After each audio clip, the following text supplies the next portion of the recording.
কেমন আছো বন্ধুরা? রূপারানীর নতুন একটা ব্লগে তোমাদের সকলকে স্বাগতম। সকালবেলা ঘুম থেকে উঠে ভাবি একটা ডেলি ব্লগ দেব, কিন্তু সেই ভাবনা দিন শেষে ক্লান্ত হয়ে পড়ে।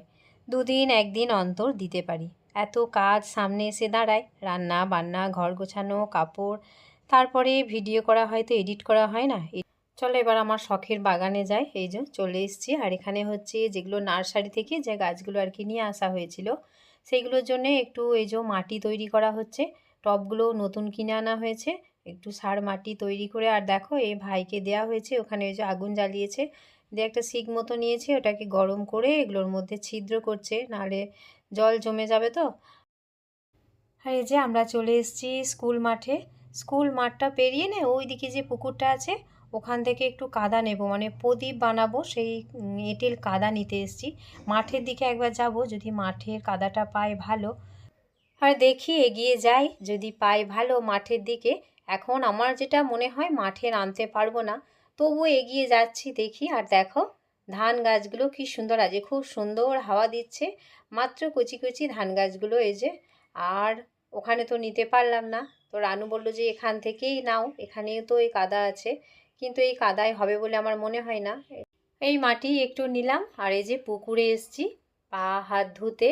আর ওই যে ভাইটা ছোট্ট মতো, ভাইটাকে জিজ্ঞেস করছি তোর বাড়ি কোথায়, ও দেখাচ্ছে ওই দিকে, মানে এই যে আমাদের গ্রামের পাশে গ্রাম হচ্ছে দমদমা, ওই দিকে দেখালো।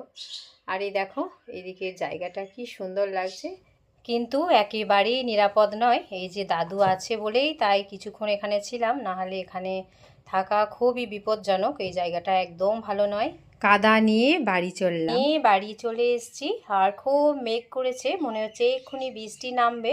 আর এইদিকে তোমার এই গাছগুলো দেখো খুব সুন্দর করে ওরা পরিপাটি করে একদম যত্ন করে গাছগুলো বসিয়ে দিয়েছে, আবার টবগুলোকেও খুব সুন্দর করে সাজিয়ে দিয়েছে। বৃষ্টিটাও ঝেঁপে নামলো, আজ একটু ভিজবো।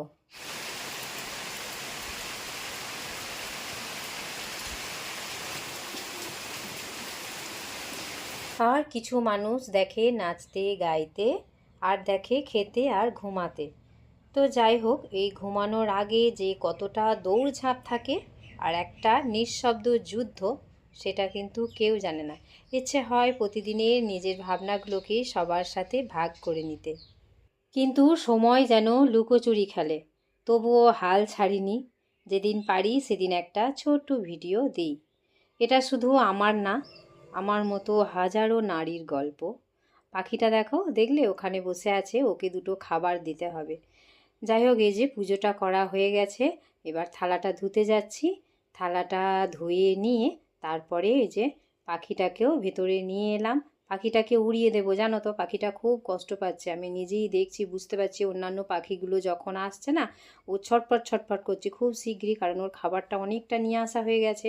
খাবারটা শেষ হয়ে গেলেই ওকে আমি উড়িয়ে দেব।